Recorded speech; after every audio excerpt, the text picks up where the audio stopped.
Hello बच्चों, कैसे हैं आप सब। आई होप आप सभी ठीक होंगे और आप सभी ने अपना प्रीवियस चैप्टर रिवाइज भी कर लिया होगा। तो स्टूडेंट्स, आज हम शुरू करने जा रहे हैं एक नया चैप्टर जिसका नाम है फ्रैक्शंस।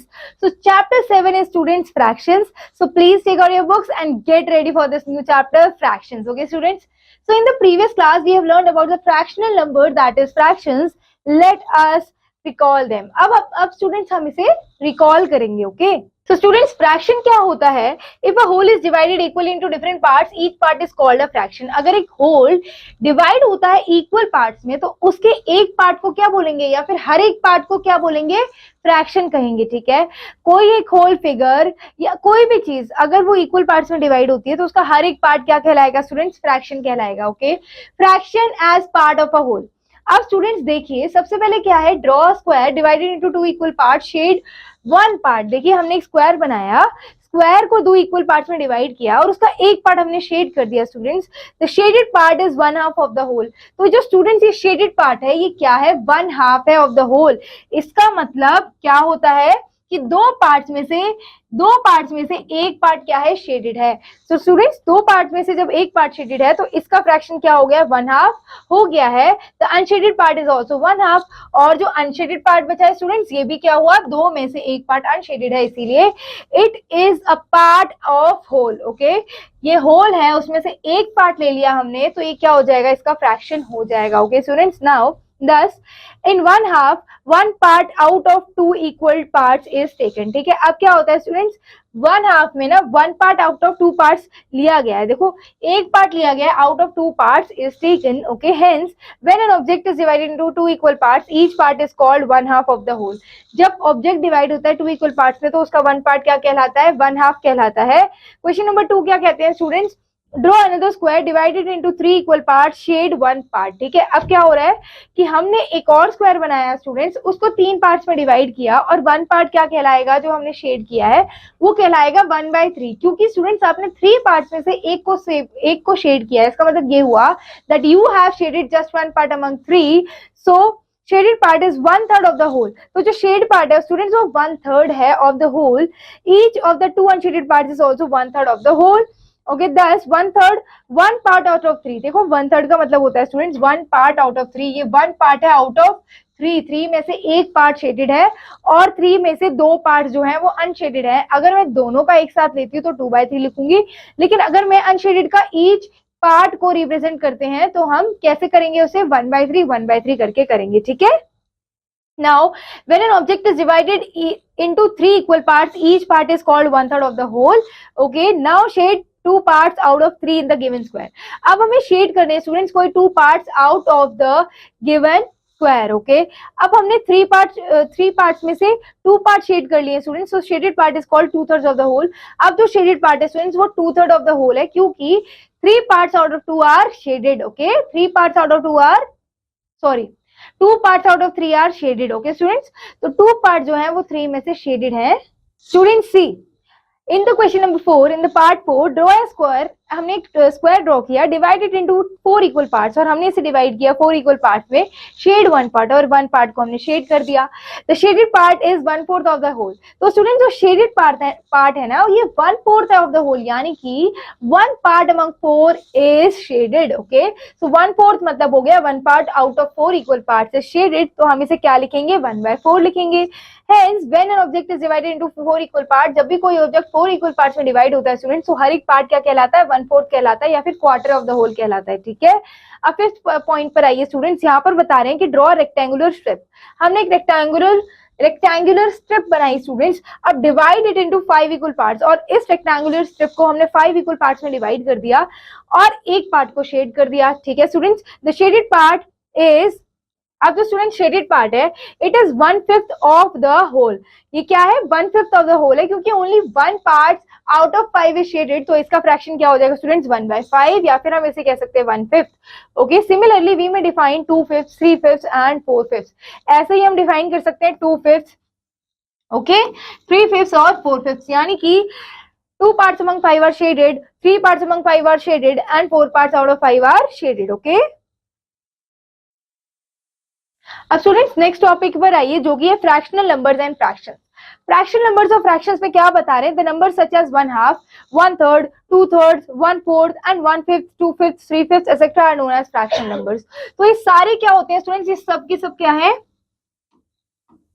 ये सब के सब क्या है स्टूडेंट्स, फ्रैक्शनल नंबर्स हैं। Okay, these all are the fractional numbers, ठीक है, इनको फ्रैक्शन नंबर्स कहते हैं और इन्हें क्या कहेंगे, फ्रैक्शंस कहेंगे, ठीक है। चलिए स्टूडेंट्स, अब यहाँ कुछ फिगर्स को देखते हैं एंड देखते हैं कि उसमें से शेडेड पार्ट क्या है और उसका फ्रैक्शन क्या बनता है। तो स्टूडेंट्स यहाँ पर सबसे पहले एक रेक्टेंगुलर स्ट्रिप दी गई है जिसमें से 3 पार्ट शेडेड है, ठीक है। तो इसका मतलब हुआ कि 3 parts out of 4 are shaded और इसका फ्रैक्शन हो गया स्टूडेंट्स 3/4, ठीक है। इसको हम कैसे लिख सकते हैं, 3/4 बोल सकते हैं, 3/4 बोल सकते हैं या फिर 3/4 बोल सकते हैं।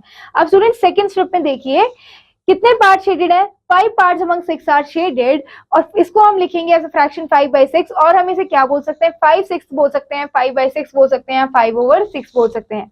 यहाँ पर students 2 parts are shaded out of 7 तो 2/7 बोलेंगे और ऐसे स्टूडेंट्स सारे के सारे क्वेश्चंस यहाँ पर बताए हुए हैं। In the last H part you can see that 4 parts out of 9 are shaded, तो इसको हम क्या बोलेंगे स्टूडेंट्स, 4/9 या फिर 4/9 या फिर 4/9। Now come to the exercise number A, that is 7A. Here you have to do the task. Question number 1 is observe the following figures and write the fractions for shaded and unshaded part, ठीक है। अब fractions देखना है students आपको shaded part के लिए और unshielded part के लिए। तो शेडेड पार्ट है स्टूडेंट्स 3 और अनशेडेड पार्ट है 1 और हमें फ्रैक्शन लिखना है, देखो how many parts out of how many parts are shaded. So 3 parts out of 4 are shaded, so we will write here 3/4 and 1 part out of 4 are unshaded, so we will write here fraction 1/4. अब देखो students यहाँ पर 3 parts out of 8 are shaded and 5 parts out of 8 are unshaded, ठीक है। अब देखिए यहाँ पे shaded parts स्टूडेंट्स कितने हैं, 2 parts out of 6 are shaded and 4 parts out of 6 are unshaded. तो स्टूडेंट्स ऐसे ही आपको ये क्वेश्चंस कंप्लीट करने हैं। अब आ जाइए सेकंड पार्ट पे, shade the part each whole to represent the given fraction. तो स्टूडेंट्स 5/8 है यहाँ पे, ठीक है। तो इसका मतलब ये हुआ कि हमें 5 पिक्चर्स को शेड करना होगा, राइट। हमें किसी 5 पिक्चर्स को शेड करना होगा। सो स्टूडेंट्स हम फर्स्ट को शेड करते हैं, ओके 5 पार्ट को शेड करेंगे स्टूडेंट्स। तो ये हो गए 4 पार्ट्स, ओके जिसे हमने शेड कर दिया है और ये रहा स्टूडेंट्स फिफ्थ पार्ट।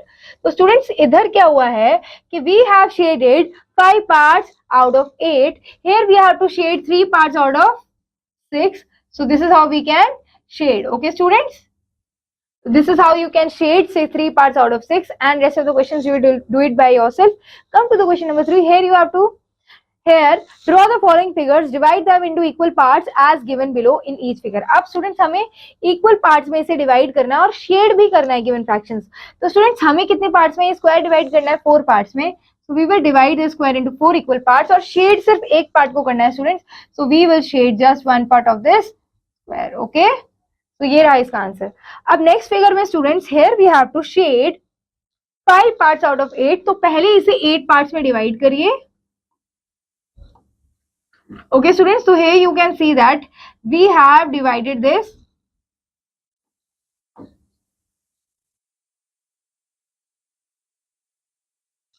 8 पार्ट्स में डिवाइड कर दिया। अब इसमें से कोई भी 5 पार्ट्स आपको स्टूडेंट शेड करने हैं, okay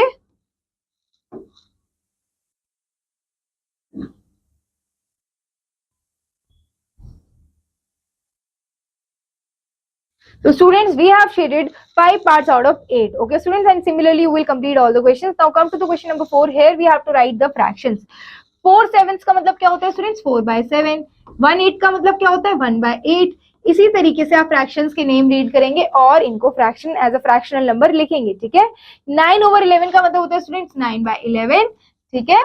1/11 means 1/11. And rest of the parts you will do. Come to the question number 5. Here you have to write the following fractions and words. Okay.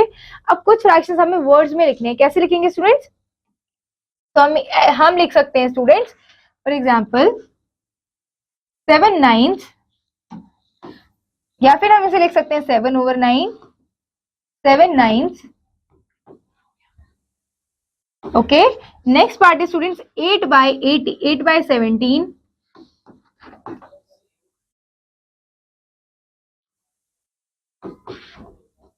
ठीक है, ऐसे करके आपको बाकी सारे पार्ट्स कंप्लीट करने हैं। अब स्टूडेंट्स क्वेश्चन नंबर 6 में you have to the given statements are here and you have to make the fraction. So out of 6 equal parts 1 are taken, so that means 1 are taken out of 6 equal parts. Out of 10 equal parts 9 are taken, that means fraction is 9/10. Okay students, so come to the next concept students, numerator and denominator of a fraction. A fraction is written with two numbers, one over other and the separated by a line. ठीक है, so the number above the line is called the numerator. जो line के ऊपर number होता है उसे क्या बोलते हैं students? Numerator कहते हैं. Okay, and the number below the line is called denominator. और जो number line के नीचे होता है उसे क्या बोलते हैं students? Denominator कहते हैं. ठीक है, for example in 2/7 numerator is 2 और denominator क्या है students? यहाँ पे 7 है. ठीक है, 1/8 में 1 जो है वो न्यूमरेटर है, 8 जो है वो डिनोमिनेटर है. 7/11 में student 7 is numerator and 11 is denominator. Now come to the next topic, that is parts of a collection. ठीक है, so the figure given alongside is called the collection of 6 objects. अब जो स्टूडेंट्स यहाँ figure दी गई है, so this is the collection of 6 objects. Draw a dotted line to divide the collection. अब हमने डॉटेड लाइन बना दी स्टूडेंट्स यहाँ पे डिवाइड करने के लिए कलेक्शन इनटू 2 इक्वल पार्ट्स. अब ये 2 इक्वल पार्ट्स में डिवाइड हो गया. Then each part represents 1/2. अब हर एक पार्ट स्टूडेंट यहाँ रिप्रेजेंट कर रहा है 1/2. Also each part contains 3 object. ठीक है, और हर एक पार्ट का ऑब्जेक्ट क्या रिप्रेजेंट करता है स्टूडेंट्स? क्या रिप्रेजेंट करता है हर एक part? Each part students represents 1/2. Also each part contains 3 parts. और हर एक पार्ट क्या कंटेन करता है? 3 ऑब्जेक्ट्स कंटेन करता है. Hence 1/2 of 6 is 3. ठीक है, 1/2 ऑफ 6 इज मतलब क्या हो गया स्टूडेंट्स? 1/2 यानी हाफ ऑफ 6 कितना होता है? 3 होता है. ठीक है, अब now in this figure students the figure given alongside is a collection of 9 objects. यहाँ आप देख सकते हैं स्टूडेंट्स, जो ये फिगर है ये क्या है? कलेक्शन ऑफ 9 ऑब्जेक्ट्स है. Draw dotted line to divide the collection into 3 equal parts. हमने इसको 3 इक्वल पार्ट्स में डिवाइड कर दिया स्टूडेंट्स. ठीक है, देन ईच पार्ट रिप्रेजेंट्स 1/3. ये वाला पार्ट जो है वो 1/3 को रिप्रेजेंट कर रहा है, ये वाला पार्ट स्टूडेंट्स 1/3 को रिप्रेजेंट करता है और ये वाला पार्ट भी 1/3 को रिप्रेजेंट करता है. Also each part contains 3 object. और हर एक पार्ट में 3 ऑब्जेक्ट्स हैं. इसका मतलब हेंस तो टोटल ऑब्जेक्ट्स कितने हो गए स्टूडेंट्स? 9 ऑब्जेक्ट्स हो गए. टोटल ऑब्जेक्ट्स कितने हो गए? 9 हो गए. And 1/3 of 9 is equal to 3. Okay students, now अब यहाँ पे स्टूडेंट्स एक फिगर दी गई है.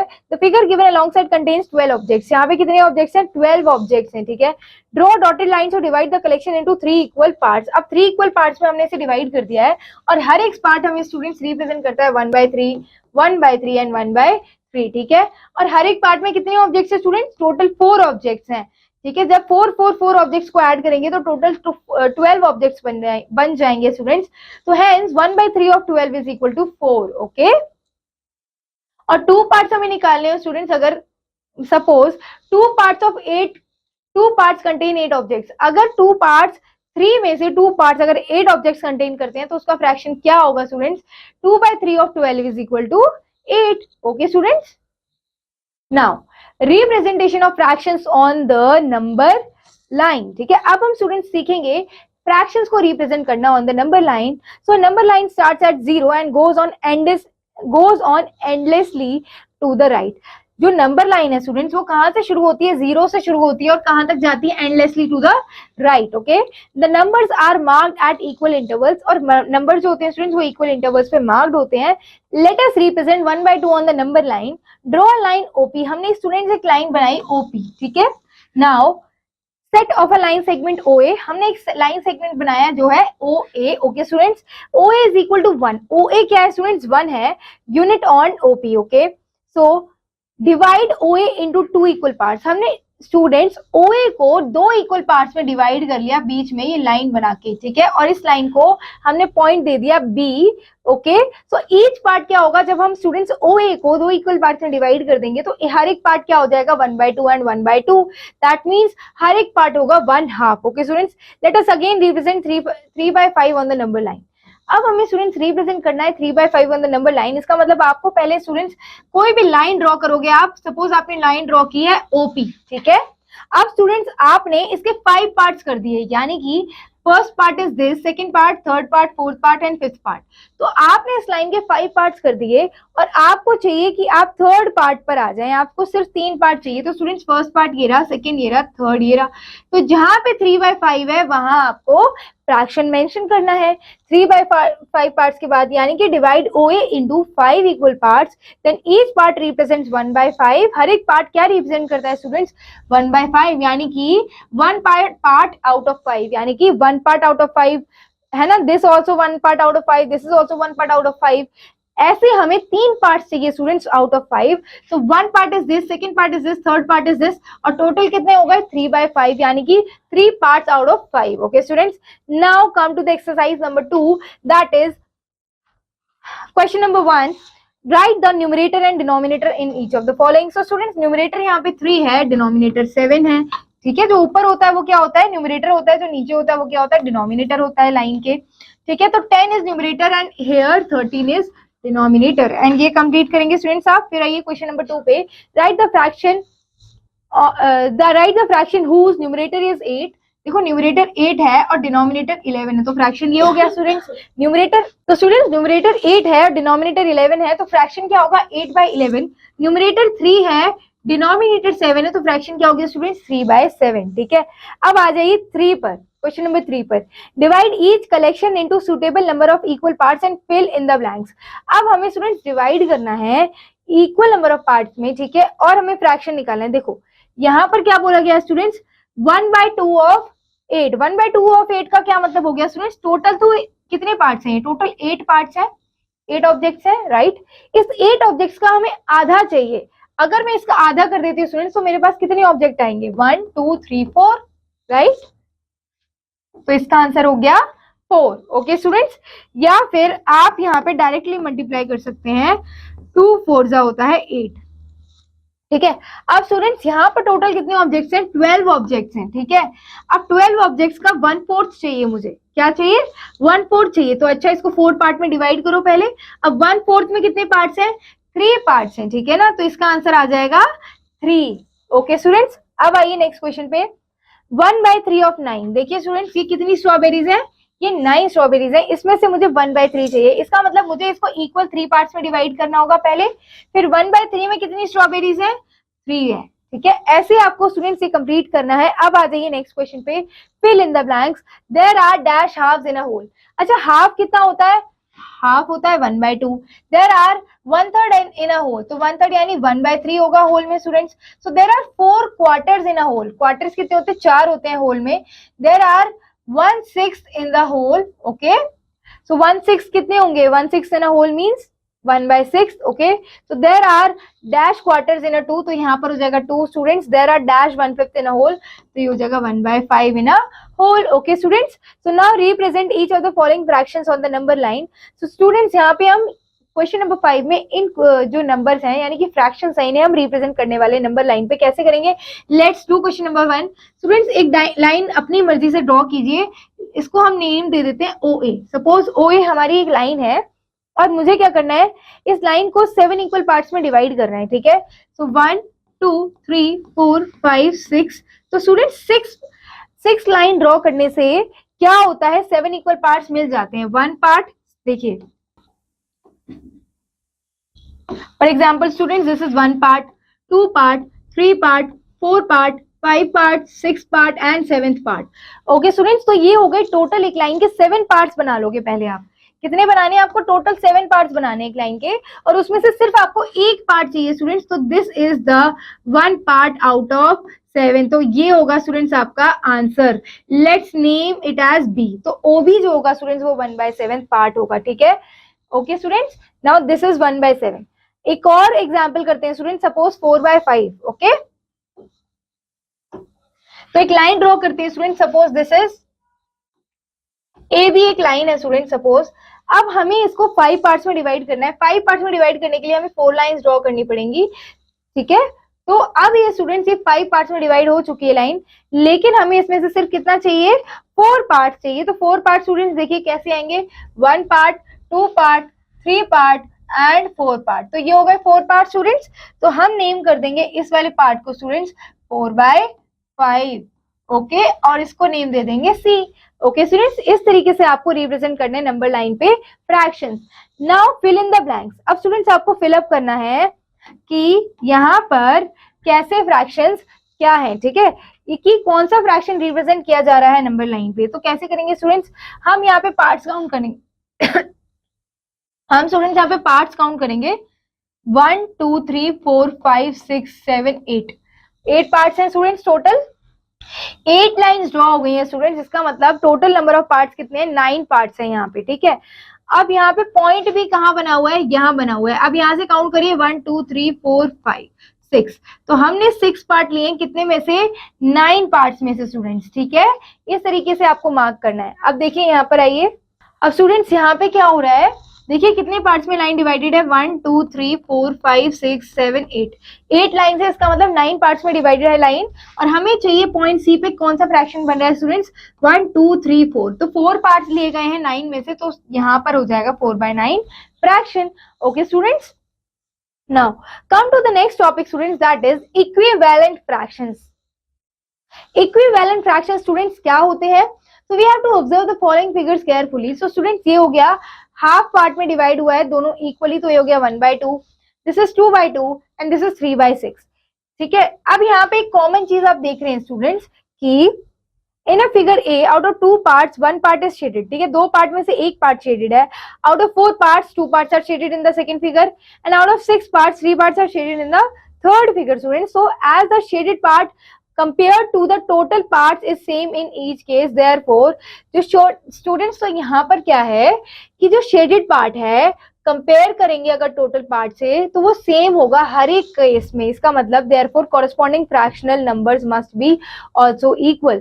तो स्टूडेंट्स इसका मतलब ये हुआ कि जो शेडेड पार्ट है ना वो सब में इक्वल ही है, यानी कि देखो 2 एक होल पार्ट था, हमने उसमें से 1 शेड कर दिया, 4 एक होल पार्ट था, उसमें से हमने 2 शेड कर दिया, 6 एक होल पार्ट था, हमने उसमें से 3, यानी कि आधा आधा शेड करते जा रहे हैं ना। 2 का हाफ मैंने शेड किया, 4 का हाफ शेड कर दिया, फिर 6 का हाफ शेड कर दिया। इसका मतलब ये इक्विवेलेंट फ्रैक्शंस हुए। ये क्या रिप्रेजेंट कर रहे हैं, corresponding fractional numbers must be equal. तो ये कॉरेस्पॉन्डिंग जो फ्रैक्शनल नंबर्स है ये भी इक्वल होंगे अगर इनके नंबर ऑफ पार्ट्स भी सेम जो है शेडेड है। Okay students, now again observe the following figures. अब यहाँ पे ऑब्जर्व करते हैं स्टूडेंट्स, ये 1/3 शेडेड है, यहाँ पे 2/6, यहाँ पे 3/9 और यहाँ पर 4/12 शेडेड है। So we observe that the shaded regions in all the circles are proportionality same। देखो इनका जो प्रोपोर्शन है ना स्टूडेंट्स वो सेम है। कैसे सेम है, क्योंकि देखो टोटल नंबर ऑफ पार्ट्स में से हम एक शेड कर रहे हैं, ठीक है। 3 में से आपने एक शेड किया, 6 में से आपने 2 शेड किया, 9 में से आपने 3 शेड किया और 12 में से आपने 4 शेड किया। इसका मतलब स्टूडेंट्स आप हर एक पार्ट में उसका 1/3 शेड कर रहे हैं, ठीक है। अब देखिए hence 1/3, 2/6, 3/9 and 4/12 are equivalent fraction. Students का मतलब ये भी होता है कि जैसे कि 1/3 हो गया, ये तो 3 में से एक पार्ट आपने शेड कर लिया। फिर 2/6 का क्या मतलब है कि आप 6 में से 2 बाय शेड कर रहे हो, 6 में से आप 2 पार्ट शेड कर रहे हो। इसका मतलब आप क्या कर रहे हो स्टूडेंट्स, क्या 1/3 और 2/6 इक्वल नहीं है, क्योंकि 2 1 2 होता है और 2 3 6 होता है। इसका मतलब क्या हुआ कि इक्विवेलेंटली ये दोनों ही फ्रैक्शन क्या है, सेम है, ठीक है students. Note that 1/3 is equal to 1/2 into 1/2, ठीक है। 1/3 इज इक्वल टू 1, देखो sorry, note that 1/3 is equal to 1 into 2 upon 3 into 2 is equal to 1 into 3 upon 3 into 3 is equal to 1/4 into 1 into 4 into 3/4। Okay students, तो यहाँ पर क्या किया है कि 1, देखो जब इसको सॉल्व कर देंगे तो 2/6 आ जाएगा, जब इसे सॉल्व कर देंगे तो 3/9 आ जाएगा, जब इसे सॉल्व कर देंगे तो 4/12 आ जाएगा। इसका मतलब हर केस में हम 1/3 से मल्टीप्लाई कर रहे हैं फ्रैक्शन को, it means they are equivalent fraction. To get a fraction equivalent to a given fraction, we multiply or divide the numerator or denominator of the given fraction by the same non-zero number। अगर आपको equivalent fraction चाहिए students तो आप क्या करते हैं, आप numerator और डिनोमिनेटर को सेम नंबर से मल्टीप्लाई करते हैं, न्यूमरेटर को भी और डिनोमिनेटर को भी, और वो नंबर नॉन जीरो नंबर होना चाहिए, ठीक है। Now example number 1 is write next 3 fractions equivalent to 4/5। 4/5 के इक्विवेलेंट आपको नेक्स्ट 3 फ्रैक्शंस लिखने हैं स्टूडेंट्स। तो 4/5 के इक्विवेलेंट नेक्स्ट 3 फ्रैक्शंस क्या होंगे स्टूडेंट्स, तो 4/5 के नेक्स्ट 3 इक्विवेलेंट फ्रैक्शंस होंगे स्टूडेंट्स। तो किसी भी नॉन जीरो नंबर से आप इसे मल्टीप्लाई करेंगे। तो पहले मैंने 4/5 को मल्टीप्लाई किया न्यूमरेटर भी मल्टीप्लाई करना है स्टूडेंट्स, डिनोमिनेटर भी करना है। तो दोनों को 2 से मल्टीप्लाई किया, यहाँ दोनों को 3 से मल्टीप्लाई किया और यहाँ दोनों को 4 से मल्टीप्लाई किया, और मल्टीप्लाई करने के बाद जो फ्रैक्शन आया है 4 2 8, 5 2 10, 4 3 12 अपॉन 5 3 15, 4 4 16 अपॉन 5 4 20। तो ये फ्रैक्शंस क्या कहलाएंगे स्टूडेंट्स? इक्विवेलेंट कहलाएंगे। Hence the next 3 fractions equivalent to 4/5 and 4/5 are 8/10, 12/15 and 6/20. Come to the example number 2 students. So here you have to write 4 fractions equivalent to 7/9. So students आप 7/9 का equivalent fraction निकालने के लिए किसी भी कॉमन नॉन जीरो नंबर से आप multiply करिए न्यूमरेटर को और डिनोमिनेटर को, ठीक है। तो पहले हमने 2 से मल्टीप्लाई किया दोनों को, फिर 3 से किया, फिर 4 से किया और फिर 5 से किया, और हमारे इक्विवेलेंट फ्रैक्शंस आते हैं 7/9 के 4/18, 21/27, 28/36 and 35/45। Okay, now students here we have to find equivalent fractions with given numerator और डिनोमिनेटर। अब हमें गिवन न्यूमरेटर भी दिया है स्टूडेंट्स, डिनोमिनेटर भी दिया है, और हमें इक्विवेलेंट फ्रैक्शन फाइंड आउट करना है। कैसे करेंगे? एग्जाम्पल नंबर 3 में students right N equivalent fraction of 3/7 with numerator 9। अब मुझे न्यूमरेटर 9 चाहिए स्टूडेंट्स और इक्विवेलेंट फ्रैक्शन निकालना है, तो what will I do? So here I will multiply 3 into 3। अगर मुझे 3 को 9 बनाना है स्टूडेंट्स, यानी कि न्यूमरेटर को 9 बनाना है, तो मैं 3 को 3 से मल्टीप्लाई करूंगी, लेकिन ये ध्यान रखना है कि जिस नंबर से आप 3 को न्यूमरेटर मल्टीप्लाई कर रहे हैं उसी नॉन जीरो नंबर से आपको डिनोमिनेटर भी मल्टीप्लाई करना होगा, तभी आपको इक्विवेलेंट फ्रैक्शन मिलेगा। तो जब आप 3 को भी 3 से मल्टीप्लाई करेंगे जैसे 9 आ जाएगा, और 7 को भी 3 से मल्टीप्लाई करेंगे तब आपका 21 आ जाएगा। तो ये हो जाएगा students 9/21। Hence 3/7 and 9/21 are equivalent fraction. Now example number 4 is write an equivalent fraction of 16/20 with denominator 5. अब students denominator 5 चाहिए हमें, और इसका क्या करना है? इक्विवेलेंट फ्रैक्शन लिखना है। तो हमें पता है स्टूडेंट्स 5 4 जा क्या होता है? 5 4 जा क्या होता है? 20 होता है। इसका मतलब हमने 5 तो ले लिया लेकिन 4 रिमूव कर दिया। इसका मतलब 16 को भी हम 4 into 4 लिख सकते हैं। तो स्टूडेंट्स 4 का 4 आपस में रिमूव हो जाएगा, ठीक है। तो हमारा यहाँ पे इक्विवेलेंट फ्रैक्शन आएगा 5 4/5। ओके स्टूडेंट्स, क्योंकि हम जैसे चेंजेस डिनोमिनेटर में कर रहे हैं हम वैसे ही चेंजेस न्यूमरेटर में करेंगे। हमने डिनोमिनेटर को 4 से डिवाइड किया तो 5 आया, वैसे ही हम न्यूमरेटर को भी 4 से डिवाइड करेंगे तो हमारा 4 आ जाएगा स्टूडेंट्स। तो hence 16/20 and 4/5 are equivalent fractions. Now checking for equivalent fractions. तो स्टूडेंट्स अब हमें चेक करना है कि फ्रैक्शंस इक्विवेलेंट हैं भी या नहीं है। तो स्टूडेंट्स कैसे करेंगे वो? So two fractions are said to be equivalent if the product of the numerator of the first fraction and the denominator of the second fraction is equal. The product of the denominator of the first fraction and the numerator of the second fraction, ठीक है। अब students हमें कैसे पता चलेगा कि दोनों के दोनों जो फ्रैक्शंस है वो इक्विवेलेंट है?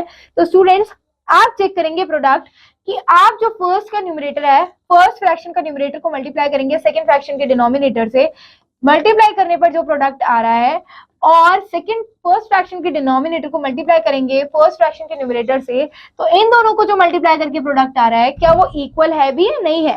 तो स्टूडेंट्स 220 सा क्या होता है? 40 होता है, और 5 8 सा भी 40 होता है। इसका मतलब ये दोनों ही फ्रैक्शंस क्या है? इक्विवेलेंट है, ठीक है स्टूडेंट्स। देखिए 6 into 21 क्या होता है? 126 होता है, और 7 into 12 क्या होता है?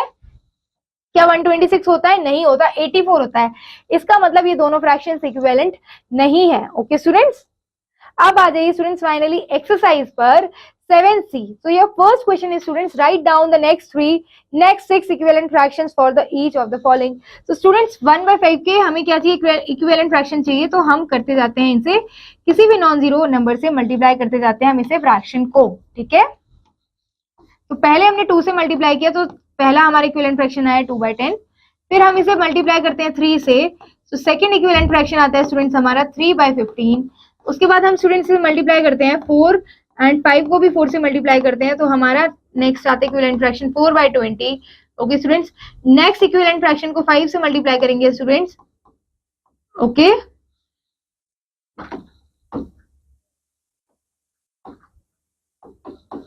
तो हमारा आंसर आता है 5/25। ओके स्टूडेंट्स, एंड फर्दर, ठीक है। इस तरीके से आप स्टूडेंट्स इक्विवेलेंट फ्रैक्शन निकालेंगे 2 से मल्टीप्लाई करके, 3 से, 4 से, 5 से, 6 से, 7 से, या फिर किसी भी 6 इक्विवेलेंट किसी भी 6 नॉन जीरो नंबर से डिनोमिनेटर को भी मल्टीप्लाई करना है और न्यूमरेटर को भी मल्टीप्लाई करना है, तो आपके ऐसे फ्रैक्शंस आ जाएंगे। चलिए एक और सॉल्व करते हैं। सपोज दिस इज 3/4, 3/4 का इक्विवेलेंट चाहिए आपको। सो सबसे पहले इसे 2 से मल्टीप्लाई करते हैं, तो दिस इज 6/8, ठीक है। फिर इसे 3 से मल्टीप्लाई करेंगे स्टूडेंट्स, सो दिस इज 9/12। फिर इसे 4 से मल्टीप्लाई करते हैं स्टूडेंट्स, सो दिस इज 12/16। और ऐसे ही फर्दर मल्टीप्लाई स्टूडेंट्स आप करते जाएंगे तो आपको सारे आंसर्स मिलते जाएंगे। Now come to the question number 2 here, fill in the missing numerators to make the statements true। अब हमें फिल करना है स्टूडेंट्स मिसिंग न्यूमरेटर। कैसे फिल करेंगे स्टूडेंट्स, कैसे फाइंड आउट करेंगे? तो स्टूडेंट्स हमने क्या किया है, यहाँ पर न्यूमरेटर में अगर मैं 5 को 6 से मल्टीप्लाई करती हूँ तो 30 आता है। तो सेम ऑपरेशन मुझे करना पड़ेगा न्यूमरेटर के साथ भी, क्या लाने के लिए, इसे इक्विवेलेंट बनाने के लिए। सो जब 5 को 6 से मल्टीप्लाई किया तो 30 आया, जब 2 को भी 6 से मल्टीप्लाई करेंगे तो यहाँ पर आ जाएगा स्टूडेंट्स 2, ओके 12 आ जाएगा यहाँ पे, ठीक है। अब यहाँ पर देखिए स्टूडेंट्स ई पार्ट में 8 को कौन से नंबर से मल्टीप्लाई किया होगा कि 48 आ जाए। सो 8 6 क्या होता है 48, और सेम ही नंबर से हम न्यूमरेटर को भी मल्टीप्लाई करेंगे ताकि फ्रैक्शन इक्विवेलेंट हो जाए। So here our answer is 30/48 and similarly you will perform you will do all the questions, okay students। Now question number 3 is find the missing denominators to make the statements true। अब हमें missing denominators निकालने हैं students.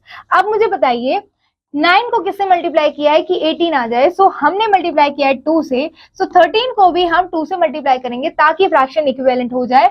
So our answer is 13 2 are 26 and final जो fraction आएगा students वो क्या आएगा 18/26, ठीक है students. Come to the question number 4 students, in each of the following underline which fraction is not equivalent to the others. अब इसमें से कौन सा एक फ्रैक्शन है जो इक्विवेलेंट नहीं है, तो आपको यहाँ चेक करना है स्टूडेंट्स। देखिए 1/7 को जब आप 3 से मल्टीप्लाई करते हो, सो 1 into 3 is 3, 1 into 7 is 21, ठीक है, ये इक्विवेलेंट है, ये भी इक्विवेलेंट है स्टूडेंट्स, है ना। 1 into 5 is 5, लेकिन 7 into 5 35 होता है, 28 नहीं होता। So this fraction is not equivalent. So students ऐसे ही आप रेस्ट ऑफ द पार्ट्स करेंगे। Come to the question number 5, check whether the given fractions are equivalent. अब हमें चेक करना है स्टूडेंट्स कि ये फ्रैक्शंस इक्विवेलेंट है भी या नहीं है। So we will do the cross multiplication. So 1 into 14 is equal to 2 into 7, okay। So 1 into 14 is 14, 2 into 7 is 14, okay students। Now अब देखिए यहाँ पे करके देखते हैं, 7 into 6 is equal to 3 into 14। इसका मतलब 7 6 भी 42 होता है और 3 14 भी 42 होता है। इसका मतलब these both fractions are equivalent and rest of the fractions को आप चेक करेंगे students. Now come to the question number 6, find an equivalent fraction of 7/8। तो 7/8 का स्टूडेंट्स इक्विवेलेंट फ्रैक्शन निकाला है जिसका न्यूमरेटर 21 हो। देखिए 7/8 का न्यूमरेटर 21 कैसे आएगा स्टूडेंट, 7 को किससे मल्टीप्लाई करोगे कि 21 आए। 7 3 21 होता है और 8 3 क्या होता है 24। तो इसका आंसर क्या हो गया स्टूडेंट्स 21/24। अब स्टूडेंट 7th क्वेश्चन में find an equivalent fraction of 14/42। तो स्टूडेंट्स यहाँ पे न्यूमरेटर हमें चाहिए 7, ठीक है। अब यहाँ पे स्टूडेंट्स 14/42 और न्यूमरेटर चाहिए हमें क्या 7 न्यूमरेटर चाहिए, ठीक है। तो इसका मतलब है कि 14 से स्टूडेंट्स आपने क्या किया होगा, किससे डिवाइड किया होगा कि 7 आ जाए। सो 14 when you divide by 2 so you will get 7 और 42 को भी स्टूडेंट्स जब आप 2 से डिवाइड करते हो तो आपको क्या मिल जाता है 21। So this is your equivalent fraction and rest of the parts you will complete. Now students come to the next concept of this chapter that is types of fraction. So your first type of fraction is like and unlike fractions. Observe the following groups of fraction. Students इसमें से like fraction क्या है और unlike fraction क्या है। तो students हम एक चीज देख सकते हैं, यहाँ पे एक कॉमन चीज देख सकते हैं कि सबके डिनोमिनेटर 7 है इसीलिए लाइक फ्रैक्शन है, या सबके डिनोमिनेटर डिफरेंट है इसीलिए ये क्या है अनलाइक फ्रैक्शन है, ठीक है। तो इसका मतलब ये हुआ all the fractions have same denominator 7, such type of fractions क्या होंगे like fractions, but all the fractions have different denominator, जिनके डिफरेंट डिनोमिनेटर्स होंगे वो सारे क्या हो जाएंगे अनलाइक फ्रैक्शंस हो जाएंगे। यूनिट फ्रैक्शन स्टूडेंट क्या होगा, जिसका न्यूमरेटर 1 होगा वो सारे क्या होंगे यूनिट फ्रैक्शन होंगे। देखिए सबका न्यूमरेटर 1 है इसलिए सारे क्या है यूनिट फ्रैक्शंस है। प्रॉपर और इम्प्रॉपर फ्रैक्शन क्या है स्टूडेंट्स, प्रॉपर फ्रैक्शन ये होता है जब fraction whose numerator is less than than the denominator. जिस फ्रैक्शन का न्यूमरेटर लेस होगा डिनोमिनेटर से वो क्या होता है, proper fraction. Suppose 5 is less than 7, 2 is less than 11, 9 is less than 13, 4 is less than 5। तो इसका मतलब ये सब क्या हो गए, प्रॉपर फ्रैक्शन हो गए, जहां पर जो न्यूमरेटर है वो डिनोमिनेटर से छोटा है। अब आ जाइए स्टूडेंट्स, इम्प्रॉपर फ्रैक्शन पढ़ते हैं। इम्प्रॉपर फ्रैक्शन वो फ्रैक्शन होता है जहां पर numerator is greater than the denominator, जहां पे न्यूमरेटर बड़ा होता है डिनोमिनेटर से। Students 9 is greater than 4, 8 is greater than 3, 11 is greater than 5, 16 greater than 15 and 11 is greater than 10। तो सारे क्या हो गए स्टूडेंट्स, इम्प्रॉपर फ्रैक्शन हो गए। अब मिक्स फ्रैक्शन स्टूडेंट्स क्या होते हैं, when an improper fraction is written as the combination of whole number and a proper fraction। जब कोई भी improper fraction स्टूडेंट्स, यानी कि ऐसा फ्रैक्शन जिसका न्यूमरेटर बड़ा हो और डिनोमिनेटर छोटा हो, ऐसा improper fraction अगर उसे लिखा जाए किसके कॉम्बिनेशन में, whole number and proper fraction के कॉम्बिनेशन में, तो उसे क्या बोलेंगे, मिक्स फ्रैक्शन कहेंगे। सपोज इस मिक्स फ्रैक्शन में स्टूडेंट्स 3 एक होल नंबर है और 1/2 क्या है, एक प्रॉपर फ्रैक्शन है। तो जब हम 3 और 1/2 को एक साथ लिखते हैं तो क्या हो गया, मिक्स फ्रैक्शन हो गया। ओके स्टूडेंट्स, अब देखिए यहां पर these all are the mixed fractions। okay students, now conversion of mixed fraction into improper fractions। अब हमें कन्वर्ट करना है मिक्स फ्रैक्शन किसमें, इम्प्रॉपर फ्रैक्शन में। स्टूडेंट्स कैसे करेंगे, तो हमारे पास ये मिक्स फ्रैक्शन है स्टूडेंट्स, इसका ये मतलब होता है कि 3 + 3 जो होल नंबर है उसे हमने प्लस किया है किसमें, 1/3 में प्लस किया है।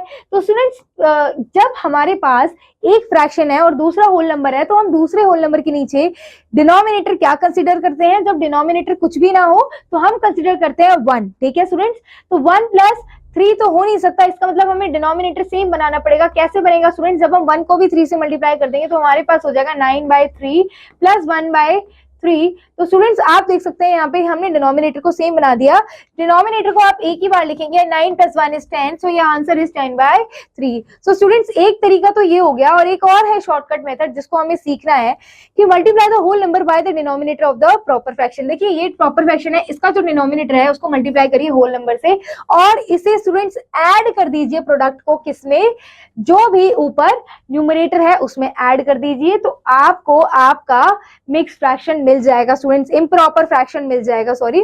तो स्टूडेंट्स जब आप करते हैं 3 × 3 + 1/3, देखिए जो डिनोमिनेटर है स्टूडेंट्स वो चेंज नहीं होगा। तो 3 × 3 = 9, 9 + 1 = 10/3। Okay, so this is your, what is this, this is your improper fraction students. ठीक है, अब एग्जांपल नंबर 1 यहाँ दिया है students, here you have to convert 7 is to 2/9 and 5 is to 1/6 into improper fraction। तो कैसे करेंगे स्टूडेंट्स, 7 × 9 + 2/9, ठीक है, 5 × 6 + 1/9, ठीक है, यहाँ पर 5 × 6 + 1/6। ओके, एंड यहाँ पे स्टूडेंट सॉल्व करने के बाद आपको ये दोनों ही आंसर्स मिल जाते हैं एज एन इम्प्रॉपर फ्रैक्शन।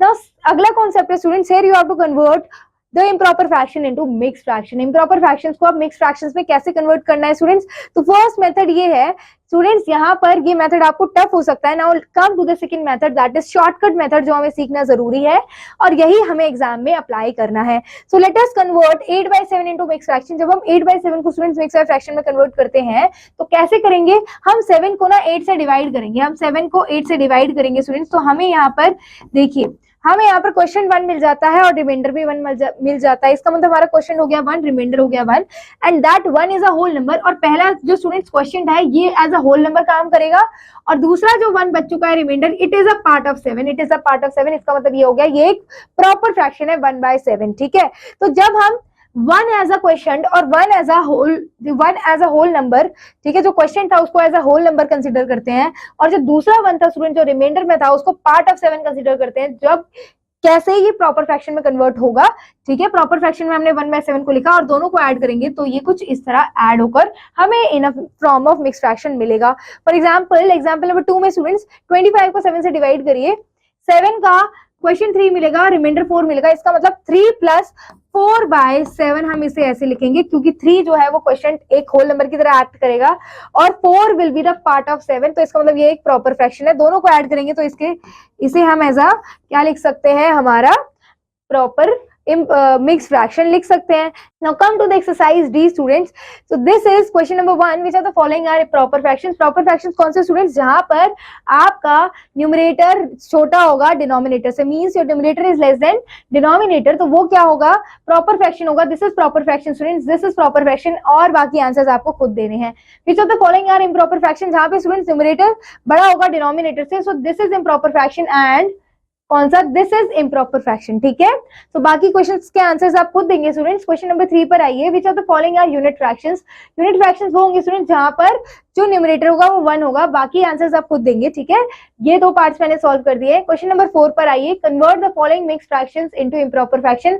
अब इन मिक्स्ड फ्रैक्शंस को स्टूडेंट्स किसमें कन्वर्ट करना है, इम्प्रॉपर फ्रैक्शन में कन्वर्ट करना है। कैसे करेंगे स्टूडेंट्स, देखिए न्यूमरेटर एज इट इज रहेगा सेम, ठीक है। 7 इंटू 3 प्लस 4 करेंगे स्टूडेंट्स, सो 7 3 जा 21 प्लस 4 25/7 हो गया students answer. In the similar way you have to perform all the same function in all the questions, okay students. Now come to the next question, question number 5. Here you have to convert the improper fraction into mixed fraction. तो students ये रहा improper fraction और इसे convert करना है। कैसे करेंगे students, divide करिए 6 को डिवाइड करिए 27 से।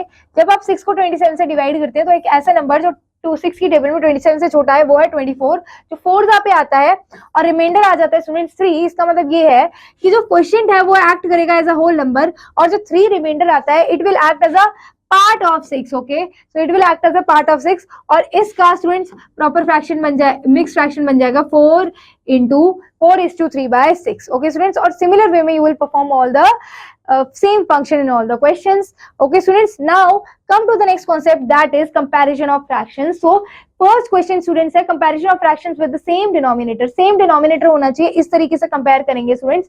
देखिए अब अगर हम कंपेयर करते हैं सेम डिनोमिनेटर से, सो स्टूडेंट्स देखिए यहाँ पर 1/4 पार्ट शेडेड है और यहाँ पे 2/4 पार्ट शेडेड है। तो students 1/4 part of 1 part out of 4 equal parts is shaded. In the figure B, 2 parts out of 4 parts is shaded. Okay, clearly shaded parts in the circle B are more than the circle A। देखिए students जब denominator same होता है तो जिसका numerator बड़ा होता है वो फ्रैक्शन ग्रेटर माना जाएगा, ओके स्टूडेंट्स। तो it means 2/4 is greater than 1/4, okay, or we can say that 1/4 is less than 2/4। So between two fractions having the same denominator, the fraction will be the greater numerator is the greater than other। जिसका numerator greater होगा वही क्या हो जाएगा students, greater fraction consider किया जाएगा। Example number 1 में देखो 5 जो है वो ग्रेटर है 3 से, इसलिए दिस फ्रैक्शन इज ग्रेटर। 5 जो है यहाँ पर 11 से ग्रेटर है, स्टूडेंट्स यहाँ पे 5/11 is greater than 1/11, okay students. अब आ जाइए नेक्स्ट कॉन्सेप्ट पे, that is comparison of fractions with same numerator. अब स्टूडेंट्स सपोज आपके पास डिनोमिनेटर सेम नहीं है लेकिन न्यूमरेटर सेम है, तो कैसे करेंगे, जब आपके पास 2 पार्ट्स दोनों में सेम है, ठीक है, 7 में से 2 पार्ट शेडेड है, 9 में से 2 पार्ट शेडेड है। अब यहाँ पे हम कैसे बताएंगे कि कौन सा फ्रैक्शन ग्रेटर है स्टूडेंट्स, तो स्टूडेंट्स यहाँ पे हम रीड करते हैं that clearly the shaded portion in the strip A is more than the strip B, okay। so students यहाँ पर हमने कैसे पता लगाया कि जो 2/7 है वो 2/9 से ग्रेटर है, तो यहाँ पर हम क्या करेंगे कि we will do the cross multiplication, okay students। तो यहाँ पर हमें पता चल जाएगा कि कहाँ पर क्या है। देखो आपको इन दोनों को कंपेयर करना है कौन सा फ्रैक्शन ग्रेटर है कौन सा नहीं है, ओके स्टूडेंट्स। तो आप यहाँ पर क्रॉस मल्टीप्लाई करेंगे, सो 2 × 9 इज इक्वल टू 2 × 7, तो 2 × 9 होगा 18 एंड 2 × 7 होगा 14। तो students clearly left hand side पे क्या है, ग्रेटर आंसर आ रहा है, प्रोडक्ट ग्रेटर आ रहा है, इसका मतलब this answer is 2/7 fraction is greater, ठीक है। अब hence we observe that between two fractions having the same numerator, the fraction with the smaller denominator is greater than the other। देखो स्टूडेंट्स अब जब भी एक और मेथड यहाँ पे बताया, एक और ट्रिक, जिसका डिनोमिनेटर छोटा होगा यानी कि स्मॉलर होगा वो कंसिडर किया जाएगा कि वो जिसका डिनोमिनेटर शॉर्ट होगा, जिसका डिनोमिनेटर स्मॉलर होगा स्टूडेंट्स वो फ्रैक्शन कंसीडर किया जाएगा ग्रेटर, ठीक है। तो 2/7 और 2/9 में से 7 जो डिनोमिनेटर है वो छोटा है, स्मॉलर है देन द 9, इसीलिए 2/7 is greater than 2/9, okay students. ये कब होता है, जब आपका न्यूमरेटर सेम होगा, ठीक है। तो come to the example number 2 students, 3/5 और 3/11 में से क्या करना है स्टूडेंट्स, यहाँ पे आपको देखिए जो अब आपको पता चल गया स्टूडेंट जो न्यूमरेटर है वो तो सेम है। अब डिनोमिनेटर कंपेयर करिए, देखिए डिनोमिनेटर जहां पर जो 5 और 11 में से डिनोमिनेटर कौन सा छोटा है स्टूडेंट्स? 5 छोटा है, इसका मतलब 3/5 इज ग्रेटर देन 3/11, ठीक है। Now question number part 3, so comparison of fractions with unlike numerators and unlike denominators. अब स्टूडेंट्स ना ही आपका न्यूमरेटर सेम है ना ही आपका डिनोमिनेटर सेम है, तो आप कैसे बताएंगे कि कौन सा फ्रैक्शन ग्रेटर है और कौन सा स्मॉलर है? तो स्टूडेंट्स यहाँ पर हमें करना होता है, क्या करना होता है? we will make the denominator same. So students, to compare two fractions having unlike numerator and unlike denominators, we first convert them into fractions having same denominator. तो इसीलिए students हमें क्या करना होता है ना, यहाँ पे denominator को same बनाना होता है. This can be done by multiplying the numerator and denominator of each fraction by a suitable number. एक suitable numbers को एक suitable number से multiply करिए numerator को और denominator को. जब आप suitable number से multiply कर देंगे numerator को भी denominator को भी, और दोनों ही fractions के जब डिनोमिनेटर सेम हो जाएंगे, then we can compare the fraction कौन सा ग्रेटर है कौन सा स्मॉलर है. Suppose we have to compare 1/3 and 2/5. So students देखिए इन दोनों में कुछ कॉमन है, तो यहाँ पर आप क्या करेंगे, 5 को मल्टीप्लाई करेंगे 1/3 से और 3 को मल्टीप्लाई करेंगे 2/5 से, ठीक है. सो दोनों के डिनोमिनेटर्स को हमने एक दूसरे से मल्टीप्लाई किया. जब मल्टीप्लाई किया we got the answers with the same denominator. So students 5/15 में से और 6/15 में से which one is greater? So students जिसका न्यूमरेटर ग्रेटर होगा वो क्या हो जाएगा, ग्रेटर फ्रैक्शन होगा. Okay students, now alternative method students ये है कि आप क्रॉस मल्टीप्लाई भी कर सकते हैं, ठीक है. तो 1 into 5 is equal to 3 into 6, ठीक है. तो 1 into 5 is equal to 5 and 3 into 2 is 6. तो 5 ग्रेटर है या 6 ग्रेटर है? 6 ग्रेटर है. इसका मतलब क्या हुआ students, 2/5 is greater than 1/3. Okay, now come to the exercise 7E students. So fill in the blanks by putting greater than or less than sign in each of the following to make the statement true. अब हमें statement true बनाने के लिए students sign put करने होंगे students. So 5/12 में से और 7/12 में से which fraction is greater? So 7/12 is greater क्योंकि numerator यहाँ पे ज्यादा है. अब यहाँ पे स्टूडेंट्स डिनोमिनेटर सेम है, तो जिसका न्यूमरेटर बड़ा होगा वो फ्रैक्शन ग्रेटर होगा. अब स्टूडेंट्स यहाँ पर देखिए दीज आर, यहाँ पर क्या है स्टूडेंट्स, दो सेम क्या है यहाँ पे न्यूमरेटर्स हैं, तो हम कैसे कंपेयर करेंगे कि कौन सा फ्रैक्शन ग्रेटर है स्मॉलर है? तो स्टूडेंट्स जिसका डिनोमिनेटर छोटा होगा वो फ्रैक्शन क्या होगा, ग्रेटर होगा, ठीक है. ओके स्टूडेंट्स, अगेन एक क्वेश्चन यहाँ पर देखिए, यहाँ पर न्यूमरेटर सेम है लेकिन डिनोमिनेटर डिफरेंट है, हम कैसे पता लगाएंगे कौन सा बड़ा है? तो स्टूडेंट्स यहाँ पे जिसका डिनोमिनेटर छोटा होगा वो फ्रैक्शन बड़ा होगा, ठीक है. Now which is greater in each of the following fractions. अब यहाँ पे हमें कंपेयर करना है स्टूडेंट्स कि कौन सा ग्रेटर है. आप सिंपली क्या करिए, दोनों का क्रॉस मल्टीप्लीकेशन कीजिए, ठीक है. कैसे करेंगे? कंपेयर करने के लिए क्रॉस मल्टीप्लाई करिए फ्रैक्शन को. सो 3 5 इज इक्वल टू 2 into 8, ठीक है. हम कंपेयर करेंगे कि कहां पर हमें आंसर सही मिल रहा है, ठीक है. सो 3 5 स्टूडेंट्स होता है 15 और क्या है ये 2 8 16 होता है. तो स्टूडेंट जहां पर 16 आ रहा है ना वो फ्रैक्शन ग्रेटर होगा. इसका मतलब students 2/5 is greater than 3/8. Okay, ऐसे हमें सॉल्व करना है. एक और क्वेश्चन सॉल्व कर लेते हैं स्टूडेंट्स क्रॉस मल्टीप्लिकेशन से. 7 into 6 होता है स्टूडेंट्स 42 एंड 5 into 9 होता है स्टूडेंट्स 45.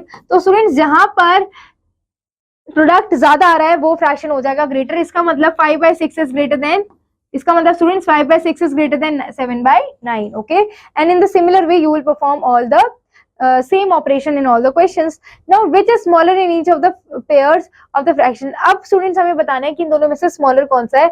अगेन आप क्रॉस मल्टीप्लाई करके ही कंपेयर करिए. सो यहाँ पे 44 आ रहा है एंड यहाँ पर आ रहा है 7 6 42. तो स्टूडेंट्स स्मॉलर कौन सा है, 42 ग्रेटर है. इसका जो 42 है वो स्मॉलर है. इसका मतलब जो 6/11 है students it is smaller than 6/11 is smaller than 4/7. Okay students, अब एक और क्वेश्चन यहाँ पर करके देखते हैं. अब देखो 2 into 12 स्टूडेंट्स क्या होता है, 24 होता है. 7 into 5 क्या होता है स्टूडेंट्स, 35 होता है. इसका मतलब जो 2/24 है students this is smaller than 35. इसका मतलब स्टूडेंट जो यहाँ फ्रैक्शन है 2/7 this is smaller than 5/12. Okay, तो इस तरीके से आपको फ्रैक्शंस कंपेयर करने हैं. Now arrange the following fractions in ascending order. तो स्टूडेंट्स अब हमें इन फ्रैक्शंस को असेंडिंग ऑर्डर में अरेंज करना है. कैसे करेंगे स्टूडेंट्स, डिनोमिनेटर सेम है, इसका मतलब और असेंडिंग ऑर्डर कौन सा ऑर्डर होता है स्टूडेंट्स? इंक्रीजिंग ऑर्डर, यानी कि छोटे से बड़े फ्रैक्शन की तरफ जाना है। तो स्टूडेंट्स जहां पर न्यूमरेटर सबसे कम होगा वो फ्रैक्शन क्या होगा? सबसे स्मॉलर होगा। सो 1/5 के बाद 2/5 आएगा, लेकिन 2/5 के बाद यहाँ आना चाहिए 3/5 और उसके बाद 7/5 एंड देन 8/5। इस तरीके से हम इन फ्रैक्शंस को अरेंज कर सकते हैं असेंडिंग ऑर्डर में। ओके स्टूडेंट्स, अब आ जाइए नेक्स्ट क्वेश्चन पे। Arrange the following fractions in descending order. Descending order मतलब होता है students decreasing order, greater fraction to smaller fraction जाएंगे स्टूडेंट्स। तो पार्ट 1 देख लेते हैं। तो यहाँ पर स्टूडेंट जिसका न्यूमरेटर सबसे बड़ा होगा वो ग्रेटर फ्रैक्शन होगा। सो 7/19 इज द ग्रेटर फ्रैक्शन। उसके बाद इससे छोटा 6/9 है, उसके बाद आना चाहिए students 4/19 and after that 3/19 and then at the last the smallest fraction is 1/19. So in this way you have to arrange these fractions in descending order. Okay students, come to the next concept, that is addition of fractions. So this topic, addition of fractions, we will do in the next part of this chapter students. Till then complete the exercise, complete all the questions of this chapter. I hope आपको अभी तक जितना कराया है वो समझ में आया होगा। इसके बाद देखिए part 2. So students, thank you, all the best, keep learning.